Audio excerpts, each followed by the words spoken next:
here, I mean, you're going to write a book about it, right? At some point, I hope, because you've got so many... No spoilers. No spoilers, of course, because you've got so many stories to tell. You've been part of that growth story, representing at domestic level and international level as well.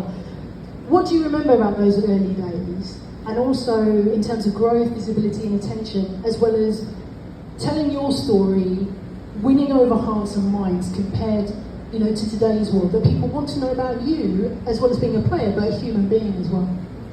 Yeah, I look back to when I first started, it was nothing like what it is now. I think it's the way that the game has grown. I say it a lot whenever people ask me about this. I first joined Chelsea and we didn't have changing rooms.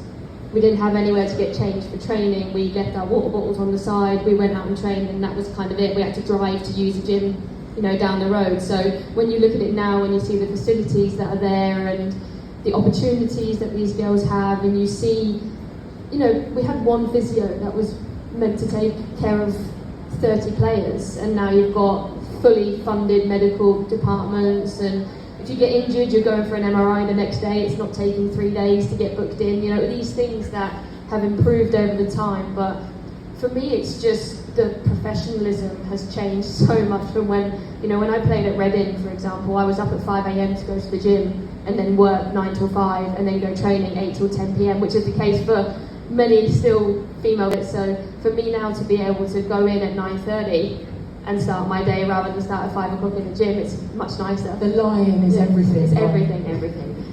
So yeah, when I look at it like that and you see the growth, and you talk about people coming to the games, and I made my debut at Hartlepool.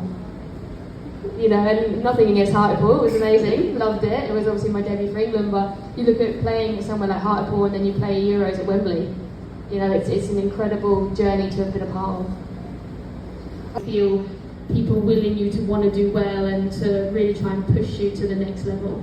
So in the business world, but I think just pushing the level still in the women's game on the pitch. I think obviously that's the product, that's what people want to go and watch. It's maintaining the levels, not going now, okay, England won the Euros, for example, in the next generation coming through, they still have to raise the level to make people want to watch. And I think you made a good point on the basketball situation, when the young ones coming through now in the women's basketball season out there, and you can see that they're raising the levels, and we still need that in the WSL, in the Euros. We still need people to want to go, because ultimately, yes, people like to go and see their favourite player, which is very important, but you also need to bring in the people who want to watch the football game and who want England to win, not for your player that you like to do well. We still need to push their levels. And obviously, the standard of the women's game when I first started has gone, to another level in terms of the pace of the game, the technical ability of the game, but we still need to push that at a youth age group to keep maintaining that level. And I think as well, for me, it's been really powerful coming through to see the connection with fans and having that connection as a player. And I know it's very difficult now because of the crowd growth, and it's very difficult to go and sign everyone's autographs after a game, but for me, I've never been in a position where I felt I can't take a picture with that fan because I've just taken another 50 with someone else. 10 years ago I would always have taken a picture with a fan. Why now? Because I've won a Euros or won X, Y and Z, would I not take a picture with that little girl who stood out for however long? Obviously there's moments where you have a bad game or whatever, and maybe it's a bit more difficult, but I still think having that connection with the fan base is really important, and that's why people also get their favourite players and they constantly want to go and watch that favourite player. So keeping them relationships and also still growing the project on the pitch is really important for me. It's different for different teams. I think when we look at the likes, obviously when I played at Chelsea and we played at Kingsmeadow, I always heard that fans found it easier to get to Kingsmeadow than Stamford Bridge because of how busy it was getting there, or the road closures, or you're travelling with a family of 4 and you're trying to get on the train and then you can't drive there. So I think it's different for different clubs, but I completely understand what you're saying. Even for Brighton, for example, we play at Crawley, which isn't really anywhere near Brighton.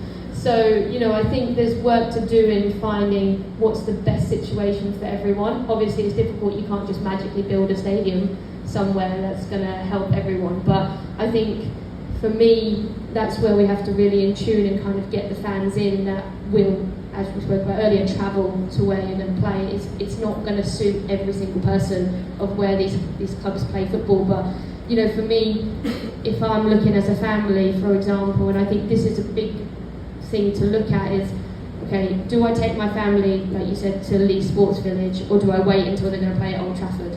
If that's where I want to go and I want to watch a game, you're probably going to take your kids to Old Trafford because of the experience of going to an historic stadium. So I think it's a really difficult one, but I think, you know, there is obviously some work to be done around there, but I don't think you're going to suit every single person who's going to want to come to a game of football.